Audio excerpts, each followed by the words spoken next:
Olá, seja bem-vindo ao Na Íntegra Podcast. Aqui o papo é reto, direto, completo e sem censura. Hoje nós vamos falar sobre um assunto muito importante que tem mexido com toda a comunidade que trata do meio ambiente, que se interessa pelas causas ambientais, tanto aqui quanto no Brasil todo. Vamos falar sobre a Lei do Pantanal. Nossos convidados estão aqui já, o André e o Arthur. Vou pedir para que vocês se apresentem, por favor. Sejam bem-vindos. Obrigado, boa tarde, Laura, boa tarde, Gabi. Eu sou o André Borges, diretor-presidente do IMASU. Boa tarde, eu sou o Arthur Falsetti, secretário executivo de Meio Ambiente da Semadesc, Governo do Estado. E quem acompanha essa entrevista e participa também é a repórter do Campo Grande News, Gabi Couto. Seja bem-vinda, Gabi. Olá, boa tarde a todos, vai ser um bate-papo muito interessante. Gabi sabe tudo do meio ambiente, né, Gabi? Bom, vou começar com você, Arthur, que é falsete, né? Agora que eu aprendi, eu ia falar de um jeito diferente, errado aqui. Arthur, a gente está vivendo um momento de transformação, um momento muito legal, interessante para quem quer entender mais sobre essa questão ambiental. O Pantanal está virando um selo que para as empresas, para o setor privado, é muito interessante tê-lo, né, nesse gabarito aí das empresas. Explica para a gente melhor como é que funciona essa transformação que a Lei do Pantanal veio só corroborar, né? Bom, eu acho que tem várias camadas, né, nessa discussão quando a gente fala de Pantanal. Eu acho que o André vai concordar comigo que, sem dúvida, é um dos top 3 temas mais complexos que a gente lida no nosso dia a dia.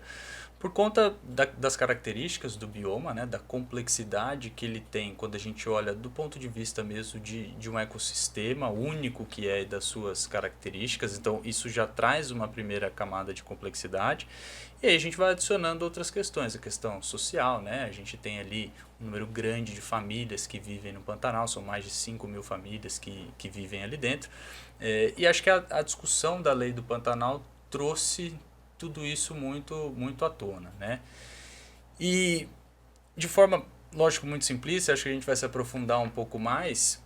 A relação com isso que você traz agora acho que a gente começa a olhar pela primeira vez para esse bioma, e quando eu digo a gente, não é o poder público, porque para a gente o valor do ativo ambiental, dos ativos ambientais que existem no nosso estado, ele é muito claro, né? Isso é muito tangível há muito tempo, mas eu acho que para a percepção geral do público, a gente começa a avançar nesse sentido, de educar as pessoas, a sociedade como um todo, que a preservação de um ativo que tem valor, né, e que passa cada vez mais dentro daquilo que se propõe, essa ótica mais moderna de gestão de ativo ambiental, ele passa a ter valor, ele passa a ser valorado a valor de mercado, né, o serviço ecossistêmico ele começa a ser tangibilizado de fato em valor.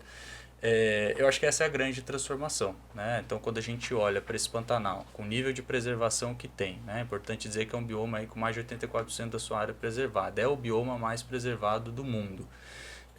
Isso tem um valor. E o que a gente quer é que isso se mantenha e, quem sabe, que a gente aumente, né? Esse nível de conservação, na verdade, né? Eu gosto de usar mais conservação do que a preservação, por uma questão conceitual. Então,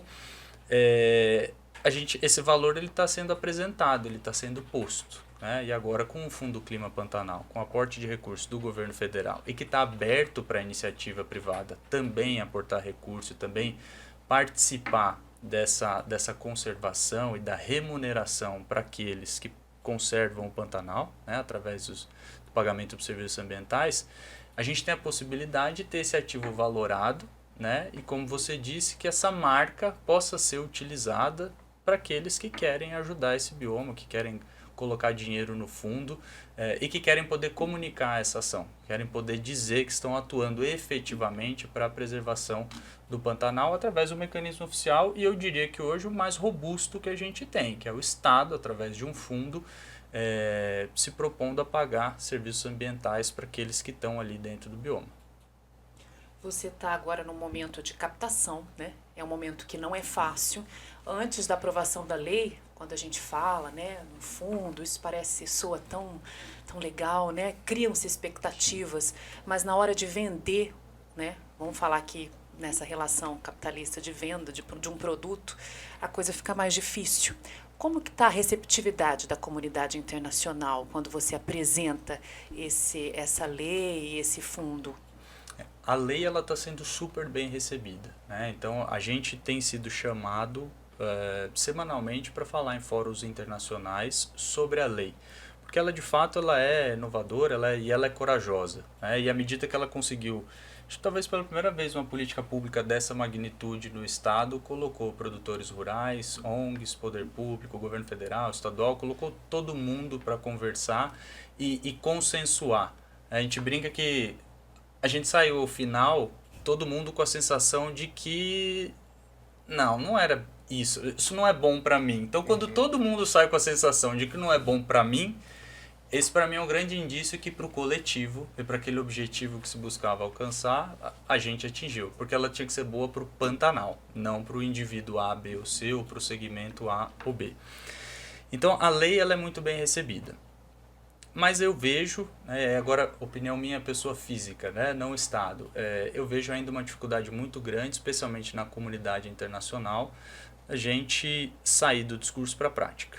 Então, o Estado avançou muito, a gente estabeleceu um mecanismo inovador e o Estado aportou o recurso, né, o recurso inicial para dar essa alavancada. Que hoje é de 50 milhões, né? Algo próximo de 50 milhões de reais, que vai ser aplicado já esse ano nos primeiros programas de pagamento de serviço ambiental que vão ser lançados no início agora do segundo semestre. Então, a gente saiu do discurso entre a sanção da lei em dezembro para agora, meio do ano, a gente converteu toda essa discussão e essa narrativa em ação prática.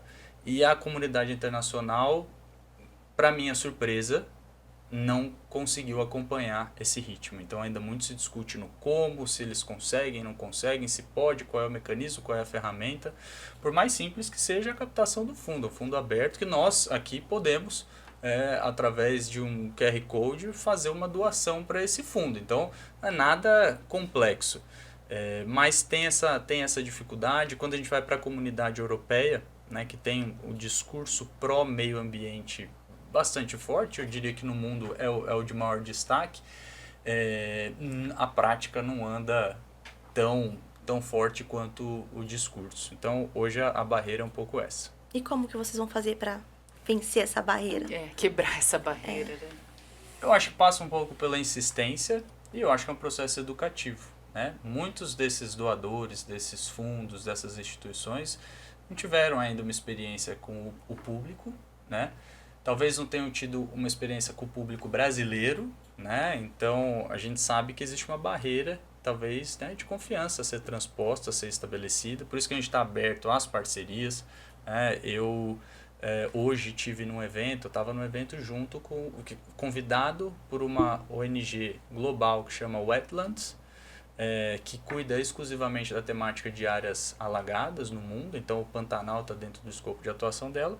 Convidado por eles para falar com a comunidade europeia e nos colocando à disposição para organizar tanto a captação como a aplicação desse recurso da forma que esse doador entender que ela é viável. Então, não precisa ser de forma que o Estado opere, não precisa ser necessariamente um dos programas, a gente não está determinando como vai ser, pode ser recurso carimbado, pode ser para ser investido em alguma ação dentro daquilo que aquele doador acredita e operado de alguma forma por uma parceria estratégica com uma ONG, por exemplo. Né? Ainda assim, com todas essas concessões... Condições imperdíveis. Ainda é difícil conseguir, né, efetivar essa captação. Mas eu acho, Gabi, que é isso. É insistir, é educar sobre o Pantanal, é educar sobre o fundo, é dar publicidade aos programas de pagamento de serviço ambiental, como é que eles funcionam, as regras. Então, eu acho que é um processo de educação e de maturidade. O recurso que o governo do Estado está colocando garante esse start, essa tração inicial, mas a gente precisa de mais recurso, né? Porque essa é uma conta importante que precisa ser paga por todos. O Pantanal não pode ser mais uma agenda, né? A proteção do Pantanal não pode ser mais uma agenda criada no hemisfério norte, empurrada goela abaixo do hemisfério sul, junto com a conta para pagar. Porque a gente está falando de um bioma que ele presta serviço ecossistêmico para o mundo. Sim. Né? A gente está falando de um lugar que, na média, você tem aí mais de 80% de preservação nas suas áreas. Enquanto, quando eu vou para a União Europeia, você não tem mecanismo de reserva legal, de APP, de nada disso. Quer dizer, não tem restrição. Então, à medida que o produtor rural de algum lugar do mundo tem liberdade total para operar e não tem reserva de área para proteção, e eu tenho num outro lugar do mundo esse mecanismo de proteção criado, eu estou aqui prestando serviço por mim e pelo outro. Então esse outro tem que me ajudar a pagar a conta, porque senão a agenda global de mudanças climáticas, ela continua seguindo esse rito desde que ela surgiu.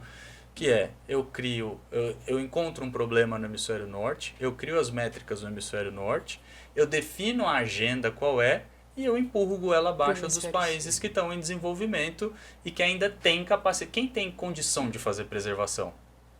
Nozes. Então, somos nós. É isso aí. Então me ajuda a fazer. Eles sabem disso e eles precisam nos ajudar a fazer isso, porque existe um custo de oportunidade associado a eu não explorar, né? E quando eu digo Pantanal, 97% dele está em áreas privadas. Então eu estou dizendo para indivíduos que têm suas propriedades porque compraram, porque herdaram, enfim, não vem ao caso, né? Propriedade privada. Eu estou dizendo para eles o que eles podem ou não fazer com essa área. Então eu tenho que criar um mecanismo de compensação, porque eu, por exemplo, não admito que alguém me diga dentro do meu apartamento que um quarto dele, né? Assim, meu apartamento tem X quartos, eu uso um, minha filha outro, o terceiro você não pode usar, tranca a porta porque não é seu, né? Então a gente precisa ajudar esses indivíduos e ajudar a pagar esse custo de oportunidade. E parte desse pagamento tem uma receita caseira que daí entra o IMASU. São as multas aplicadas no caso, né? Perfeito. Como que tá essa questão das multas, André? As multas ela tem uma tramitação, né, toda ainda para ela até chegar à fase do recolhimento dela. Então assim, desde o momento quando se identifica uma infração ambiental, nesse caso a gente aportou que todas as multas aplicadas sob desmatamento ilegal no Pantanal, quando do pagamento dela, 50% vai ser convertido para dentro do fundo.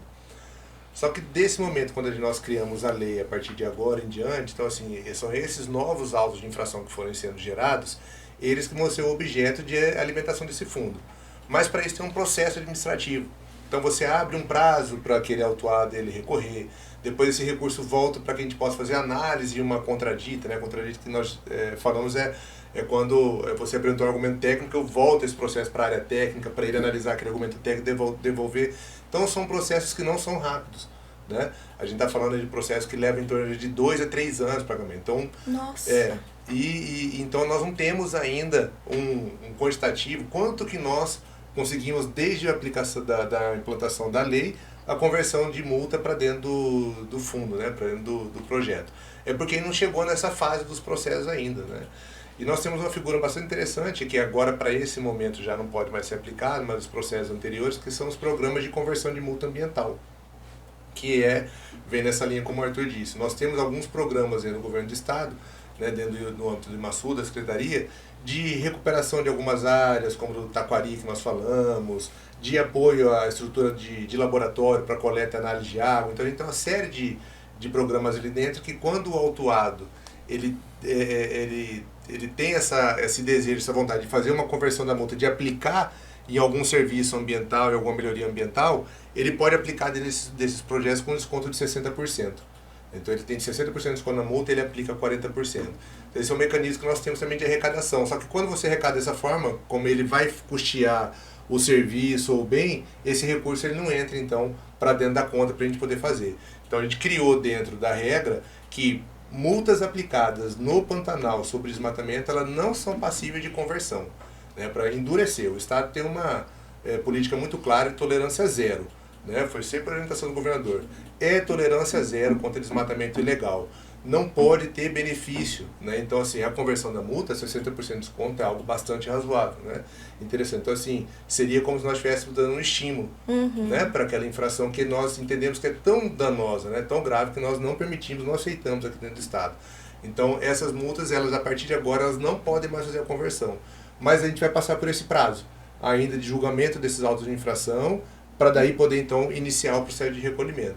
Mas a estimativa que nós temos aí, de que nós fazemos nos outros anos, a média de arrecadação é de em torno de 3 milhões anuais das multas ambientais, né, por conta de aplicação de auto de infração de desmatamento.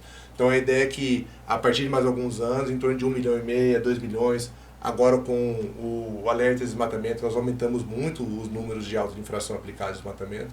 A gente acredita que vai ser um bom recurso que vai integrar o fundo lá para a gente poder fazer esse pagamento de serviços ambientais que é como nós estávamos conversando, né, antes de começar aqui um pouco, falando aquele bate-papo. O Estado adotou, né, Arthur, uma política de que vai valorizar a floresta em pé, né, a vegetação em pé. E isso é muito importante, né? O pagamento de serviço ambiental, ele vai valorizar principalmente aquele que poderia ter oportunidade de desmatar, mas ele não faz. E ele não faz porque ele tem uma consciência, uma ideia diferente da questão ambiental. Então a ideia é remunerá-lo para que ele possa se manter dentro da atividade da pecuária, manter a propriedade e ele ter uma fonte de receita, que é o que o Estado entende agora que é muito importante. Só uma questão também que o Arthur comentou que é muito importante aqui, o papel da pesquisa, né, em tudo isso, né? Toda essa discussão da legislação foi pautada o tempo todo em cima da pesquisa. A Embrapa teve um papel fundamental nesse processo, nos apoiou desde o início, não teve uma decisão que não tenha sido tomada, que a Embrapa não tenha feito parte e indicado o caminho da ciência, né? Então, claro que as decisões são políticas ali, é um projeto de lei, é uma vontade da sociedade, né? É uma decisão da sociedade, passa pelos deputados, mas ela teve na sua construção um embasamento técnico-científico muito forte da Embrapa. Então, é uma segurança que nós temos hoje na tomada dessa decisão, né, de quando foi feito o projeto de lei e apresentado essa proposta, de que estávamos fazendo algo que respeitava a ciência, mas também buscava uma alternativa para manter a sustentabilidade do bioma também. E que é outra marca registrada desse governo, né? O André falou da primeira, assim, com relação ao endurecimento, com relação ao desmatamento ilegal, e eu diria que o respeito à cientificidade das coisas, à academia, ao que a ciência produz também, né? Acho que não dá mais para 2024 a gente sentar para discutir política pública sem observar o que Embrapa, as universidades federais, os institutos de pesquisa, até o próprio órgão de meio ambiente, que também, né, o Masu faz muita pesquisa, tem muito dado, isso precisa ser considerado. E tem um ponto importante que o André falou, né, a gente constantemente é questionado, e aí eu acho que isso é um processo de educação também, até pelo setor produtivo, por conta do fim do PECOMA, né? O fim desse o programa, né? Que é a conversão de multa, né? Que é o que o André disse, assim, é uma mensagem muito clara de que não pode ser recompensado, não pode compensar de forma nenhuma um desmatamento ilegal. E é interessante porque isso é importante, antes de mais nada, para o setor produtivo. E essa eu acho que é uma conversa importante de se ter com o setor produtivo, porque às vezes olha e fala, estão endurecendo conosco. Pelo contrário, a gente está dando segurança jurídica para o setor produtivo. E quando a gente olha os dados e vai ver desmatamento ilegal, é um percentual muito pequeno, né, em relação ao todo. E o que acontece é que esse pequeno percentual de produtores que realizam desmatamento ilegal, eles têm, do ponto de vista de reputação do setor, uma capacidade de impactar de forma muito grande. Então, o que é? Eu não me lembro se o número é 3,96 ou 2,96, mas é menos que 5% é ilegal. Esse menos que 5% que é ilegal, né, ele extravasa para todo o setor, e aí você tem um setor que é, de forma equivocada, marcado pelo estigma de estar produzindo desmatamento ilegal. Sim. O que é absolutamente incorreto, né? É, como em absolutamente qualquer setor, uma parcela muito pequena dos indivíduos que não corrobora com o que está posto do ponto de vista de legislação. E a gente vê isso todo dia em todos os setores. A gente vê médico sendo preso por práticas ilegais, a gente vê advogado sendo preso, a gente vê, quer dizer, todo mundo que comete um crime sendo responsabilizado. Mancha, né? Mancha, mas em geral não existe uma generalização. Quando um médico é preso por conta de uma prática ilegal, não existe uma generalização de todos os médicos são criminosos. O setor de medicina é assim. E quando no agro acontece, né? Então a gente está tentando mostrar para esse produtor rural de que esse endurecimento do Estado que a gente defende contra quem comete atos ilícitos, ilegais, ele tem que ser cada vez mais forte. Porque é ele, em primeiro lugar, que ajuda a separar o bom produtor do mau produtor. Então é uma forma da gente dar segurança. E esse produtor rural que está cumprindo a legislação, que está tocando a vida dele e não está cometendo nenhuma ilegalidade, ele precisa querer mesmo que esse cara que está cometendo ilegalidade seja responsabilizado, porque isso mancha a imagem dele. É isso que faz você ter na União Europeia a discussão de uma lei anti-desmatamento, que quer olhar para o Brasil e dizer que não vai importar produto de área de desmatamento, porque na cabeça deles o que a gente faz é desmatar. Né? Todo mundo desmata. E quando não é, né? Você tem uma minoria de indivíduos cometendo desmatamento ilegal. Então, acho que a hora que todo mundo entender que determinadas medidas são necessárias para separar quem faz direito de quem não faz, a coisa começa a fluir melhor. E é essa mensagem que a gente está tentando passar. Não é uma mensagem de endurecimento a qualquer custo, né? É de suporte ao setor produtivo que precisa separar quem faz direito de quem não faz. É o fortalecimento do setor mesmo. A gente falou aí em endurecimento, né, das regras para a questão do desmatamento ilegal e o efetivo do IMASU para dar conta dessa nova legislação, hein, André? Nós passamos agora, né, por um processo de concurso, foi realizado domingo passado, né, foi realizado um concurso para o IMASU, para que a gente possa ter 99 pessoas, né, foi ofertado 99 vagas, para que a gente possa recompor um pouco o quadro. Né? O último concurso tinha sido no ano 2006, nós estamos falando de 18 anos aí sem concurso. Nesse período, muita gente, né, aposentou, saiu, passou em outro concurso, nós perdemos colegas na pandemia. Então, assim, nós precisávamos dar uma fortalecida. E essa é a mensagem também do governo do Estado. Não, o Estado vem crescendo muito, então o órgão ambiental precisa acompanhar esse crescimento. Então, nós temos que ter mais pessoas lá dentro, né? O efetivo hoje, ele é compensado pelo investimento em tecnologia, essa falta de efetivo, que agora nós vamos corrigir agora com esse concurso. Então, nós temos uma quantidade de pessoas entrando que vai dar esse suporte maior. Mas o que nós fazemos? Nós investimos muito em geotecnologia, né? Porque para compensar isso e porque é o que tem mais moderno hoje de recursos disponíveis são os processos, por exemplo, de detecção de alerta de desmatamento, que o próprio sistema ele faz uma varredura no território do estado e ele apresenta as áreas em que ocorreu um desmatamento. Então, esse tipo de ferramenta ele é fundamental para que a gente possa aumentar a eficiência e diminuir essa sensação, às vezes, de impunidade que pode ter dentro em algumas pessoas ainda. É muito preciso, né? É muito preciso. Quando a gente entrevistou a Joanice do IBAMA aqui, a superintendente, Sim. ela falou sobre a questão do nexo causal. Sim. Que ela falou, esse é um problema pra gente, a gente queria que as pessoas tivessem mais consciência, menos nexo causal e mais consciência. Queria conversar um pouquinho com você sobre isso, que você explicasse para as pessoas como é que funciona essa questão da responsabilização. Isso é muito na questão do incêndio, né? Do fogo, apesar né? O desmatamento não. O desmatamento não. Ele não precisa ter um nexo causal. Ocorreu dentro da propriedade ali, porque diferente do fogo, um desmatamento desse tem uma máquina que ela operou, então você não precisa se esforçar para a evidência, você não precisa se esforçar para dizer, olha, foi o André quem entrou, eu bati uma foto e vi ele operando a máquina. Não, não é isso. Você sabe que o responsável por aquele imóvel sabia o que estava acontecendo. Então, nesse sentido, ele é mais tranquilo, porque a gente consegue, com base nas imagens de satélite, eu identifico... Que são precisas, né? Muito. Hoje, para você ter ideia, eu recebi uma mensagem aqui de um conhecido querendo marcar para um outro conhecido dele, gostaria de lá conversar no IMASU, que ele recebeu um auto de infração de uma área de 1.800 metros quadrados. Não estou falando de 1.800 hectares, estou falando de 1.800 metros quadrados. O equivalente é determinado, tem locais aí que seriam 2, 3 terrenos, né? Uma quadra que a gente olha dentro da cidade são 10 mil metros quadrados, ele não tem nem 20%. O satélite pegou, né? 1.800 metros quadrados e ele foi autuado por aquilo, né? Então, assim, a precisão é muito grande, é muito preciso. Eu estava comentando antes um pouco, né? A estrutura de satélite hoje disponível para o nosso sistema de alerta é uma constelação que eles falam, são 5 provedores de imagem. Desses 5 provedores de imagem totalizam mais de 200 satélites.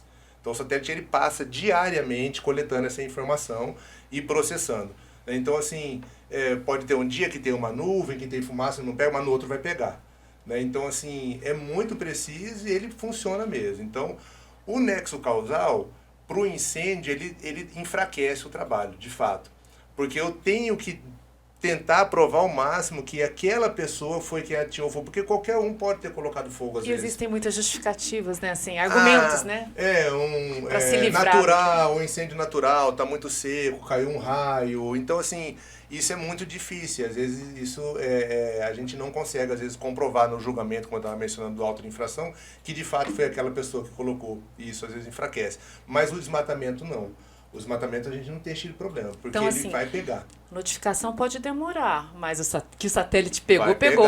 Vai pegar, né? Então, assim, a gente está trabalhando hoje com 15 dias os relatórios de desmatamento. O satélite, que diga-se, passa todo dia, né? Arthur, todo dia ele está pegando.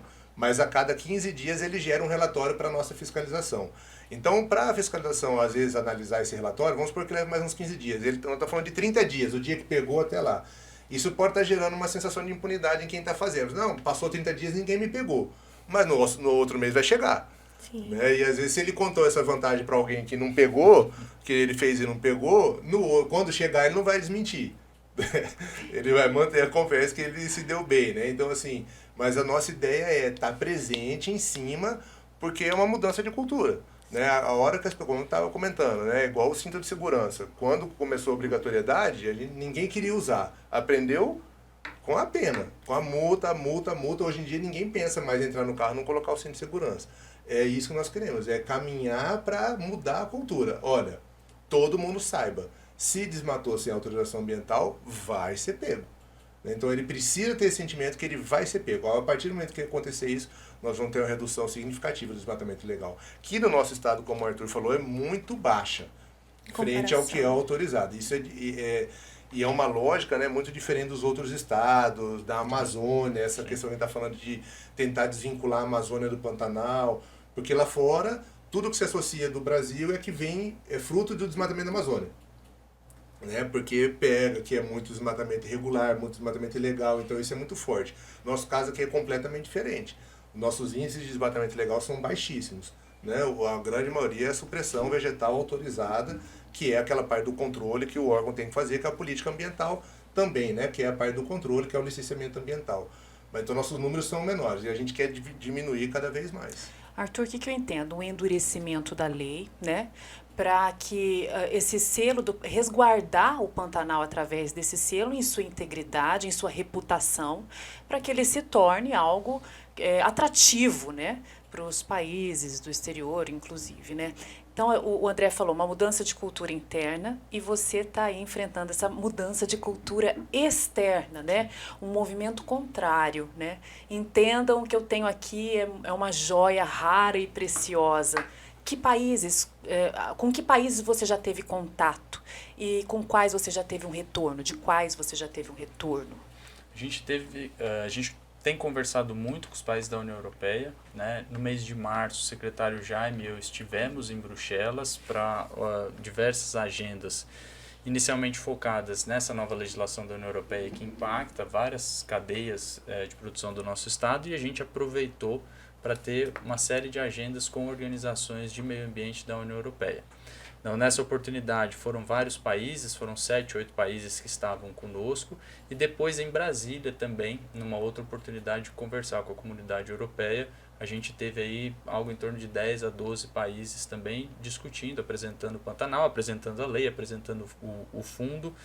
Então, basicamente, hoje a gente conversa muito com a União Europeia, porque é quem tem essa disposição e, pelo menos em teoria, tem recurso para aportar nesses projetos. E acho que é isso, acho que é mudar a cultura. São duas dificuldades que a gente encontra quando a gente muda tenta fazer essa mudança nas discussões. A primeira a gente sempre teve um tensionamento entre o público, o privado e o terceiro setor. Sim. Né? Acho que isso de maneira, e eu diria que em algumas temáticas ainda tem, mas o Pantanal sempre foi um tensionamento muito, muito forte.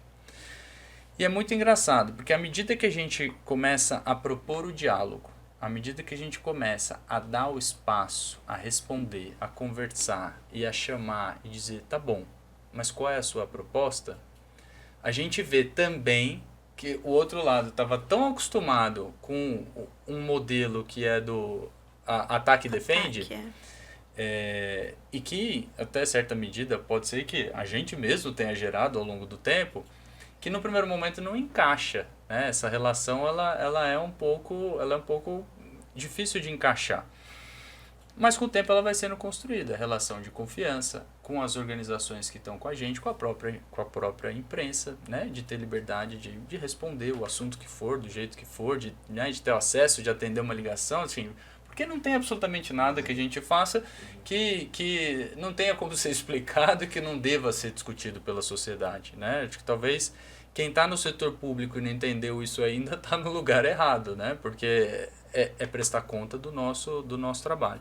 Então tem um primeiro momento, e aí tem organizações que rapidamente se adaptam, né? E aqui dá para citar ONGs como a WWF, a SOS Pantanal, que se adaptam a esse sistema e rapidamente estão com a gente, estão na mesa, estão discutindo, estão conversando, né?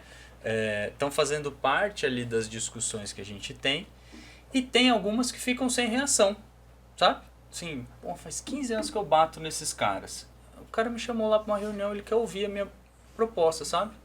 E agora? Eu não sei se eu tenho proposta. Não tenho que Eu não sei se eu tenho proposta ou se eu só tava... Porque eu ainda tô na fase do...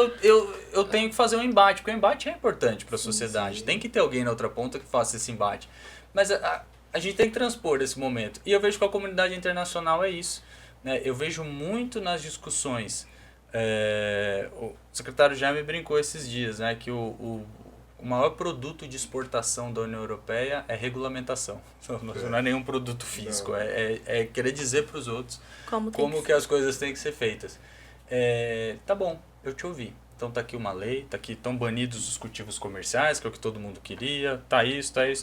Ok, como é que você me ajuda?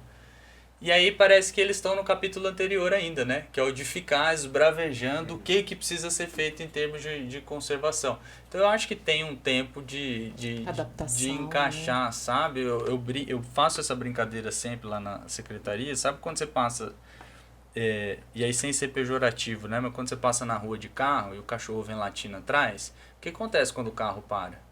Ele corre. Ele não sabe o que fazer, né? Porque assim, cara, ninguém para. Esses caras agora pararam para me ouvir agora. O que eu faço? Não estava programado para isso. Não estava programado para isso. Então, assim, e é o momento, né? Eu acho que quem tiver a capacidade de estabelecer esse diálogo vai ser considerado no processo, vai, né?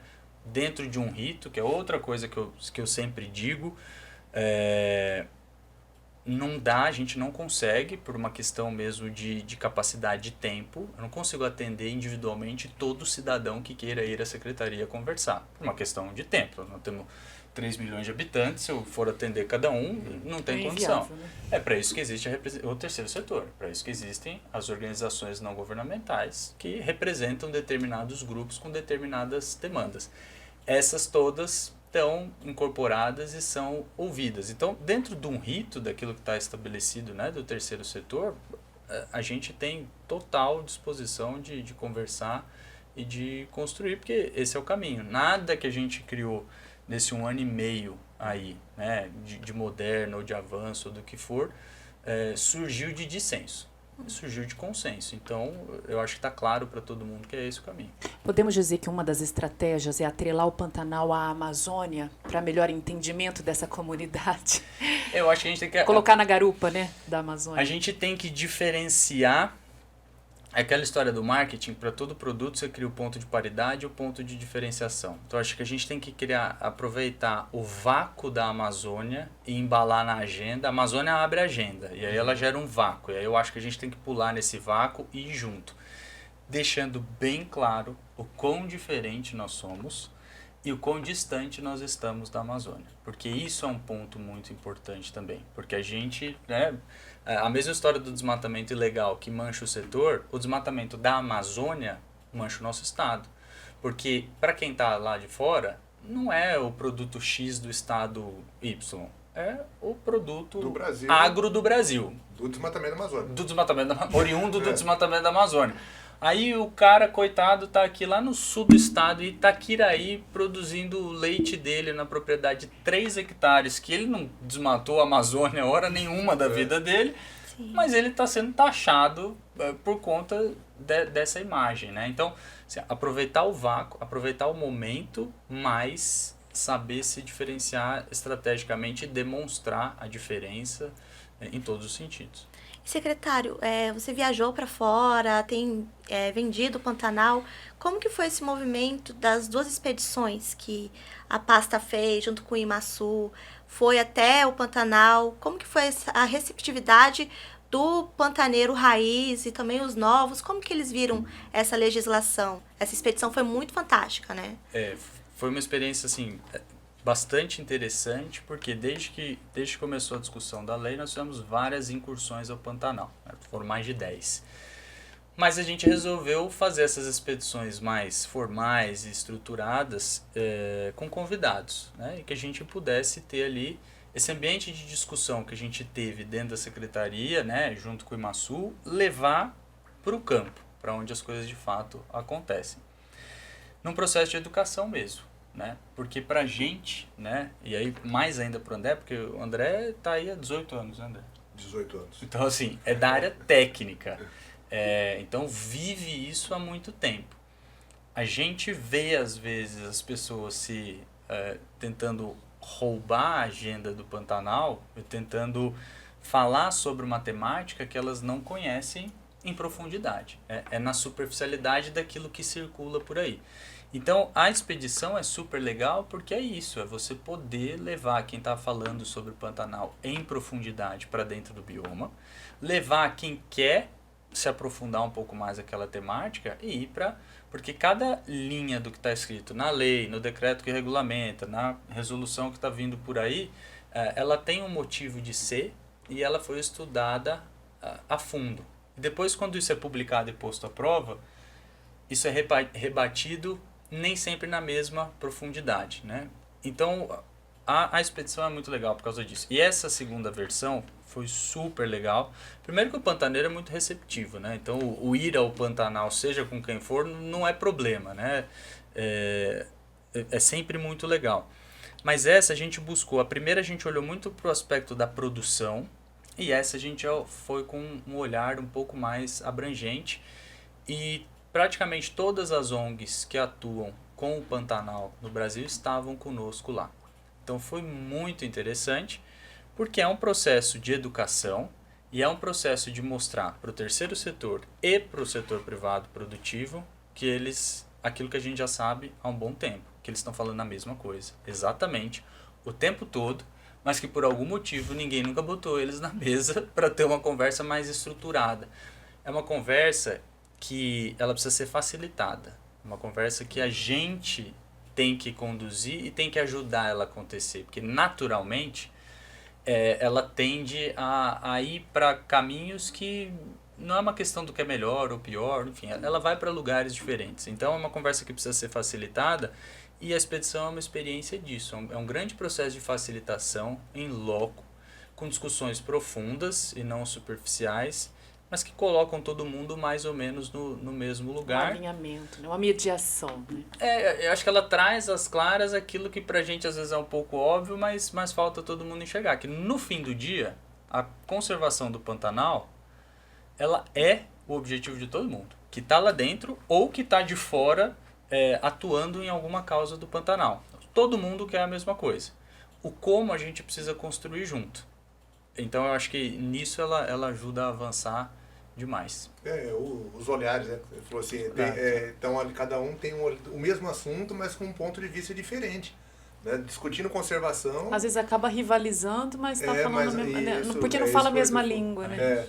Então, assim, é o olhar diferente sobre o mesmo assunto. Então, quando você coloca todo mundo, é isso que é importante, facilitar, né? Leva lá a comunidade científica, leva o poder público, leva o instituto que faz o controle, põe ali junto com esses dois olhares aí, e a gente vai tentando construir junto com eles. Olha, né? Esse é o melhor caminho. É diferente de você só o seu ponto de vista de fora, ou só quem está lá dentro falar, você não comunica. E num processo de fazer duas coisas que eu acho super importantes quando a gente vai discutir o Pantanal. Primeiro é de humanizar. Então, assim, não existe o Pantanal. O Pantanal é um conceito ecológico criado pelo homem. que existem são pessoas vivendo no lugar e que cada uma tem um pedaço de terra ali para cuidar. Essas pessoas têm nome, têm rosto, têm história, têm família, e isso às vezes não está claro para todo mundo. Então, o ir de propriedade em propriedade, mostrando, ó, Gabi, esse aqui é o Dóio, esse aqui é o fulano, muda, porque você começa a colocar dentro dessa relação, você começa a considerar o outro. Porque enquanto não existe outro, você não tem o que considerar. Então é como se você está batendo num ente imaginário que a gente criou, que é o Pantanal. Né? Você tá falando construir uma empatia nessa relação. Construir uma empatia porque do outro lado tem gente. Tem gente. O pantaneiro. Tem né? gente. E que, bem ou mal, tá lá com as dificuldades que o Pantanal impõe. Porque acho que isso é unanimidade para todo mundo. Terceiro setor, produtor, isso é unanimidade. Então, o Pantanal, ele é um lugar de provação. Né? Quem atravessa aquilo ali 50, 60, 70 anos e entrega para a próxima geração, teve uma capacidade de resiliência. É uma capacidade de resiliência que eu não tenho, por exemplo. Então, assim, é impressionante. Então, acho que você humaniza, né, nesse sentido.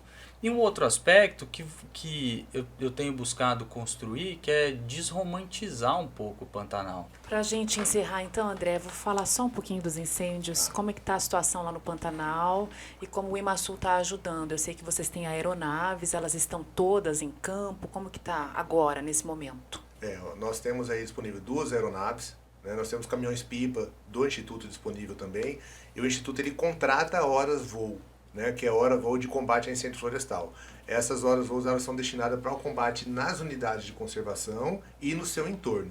Então, hoje, a estrutura do Estado, né, nós temos kit picape, que é um kit que vai de bomba para fazer, para apagar o fogo com água, para instalar na picape. Então, tem uma série de instrumentos que o Instituto ele apoia, o Corpo de Bombeiros e as brigadas, né, como o Preve Fogo também, nos apoia bastante também, para fazer esse combate. Como nós falamos, nesse momento agora, que é o momento nós estamos enfrentando uma crise, né? Agora todo mundo tem que se dar a mão e fazer. É o terceiro setor, é o setor produtivo, é o Estado, é a União. Então todos nós envolvidos aí para fazer esse combate. Hoje o cenário é crítico, né, em termos da situação climática que nós estamos passando. Nós falamos assim que é o 30-30-30, né? Mais de 30 dias sem chuva, umidade abaixo de 30 e temperatura acima de 30. Então essas condições são ideais para os incêndios florestais. Nós temos algumas frentes de incêndio que estão ocorrendo no Pantanal, que é em local que é de difícil acesso, não dá para fazer o combate. É um fogo que ele queima logo na superfície da água, né? São as turfas, é aquela vegetação, aquela biomassa que forma que ela vai pegando fogo e não tem condição de fazer esse combate. Então nós temos um cenário que agora é trabalhar com prevenção, aonde é possível fazer a prevenção, para não deixar esse incêndio iniciar, nem ele se alastrar, e compartilhando o esforço de trabalho, né? Nós teremos amanhã um seminário que vai ser realizado pela União, junto com o governo do Estado aqui, com o governo do Estado do Mato Grosso, para discutir ações em conjunto entre União, Estado, Mato Grosso do Sul, para o enfrentamento dessa crise. Então agora é uma hora da gente somar os esforços, né? Nós temos muito recurso já empenhado do governo do Estado, tem muita estrutura empenhada e nós vamos passar por esse período aí fazendo esse enfrentamento bastante, com muito compromisso de que tudo que for possível o Estado empenhar de recurso, de esforço vai ser feito. André Borges, eu agradeço a sua participação, suas informações aqui no nosso Na Íntegra Podcast. Arthur Falsetti também, muito obrigada. E nós esperamos, sinceramente, que o Pantanal saia dessa crise logo, né? A gente sabe que vai ter um período de seca aí extenso e que ele construa uma imagem cada vez mais positiva, né? E que atraia cada vez mais pessoas aí para investir nesses ativos ambientais, né, Gabi? Sim, estamos na torcida. Vai dar tudo certo. Muito obrigada. E você que acompanha aí o nosso Na Íntegra Podcast, continue ligado nas nossas redes sociais, inscreva-se no YouTube para assistir ao podcast Na Íntegra e não se esqueça de ficar sempre ligado nas notícias de Mato Grosso do Sul no Campo Grande News, conteúdo de verdade. Valeu!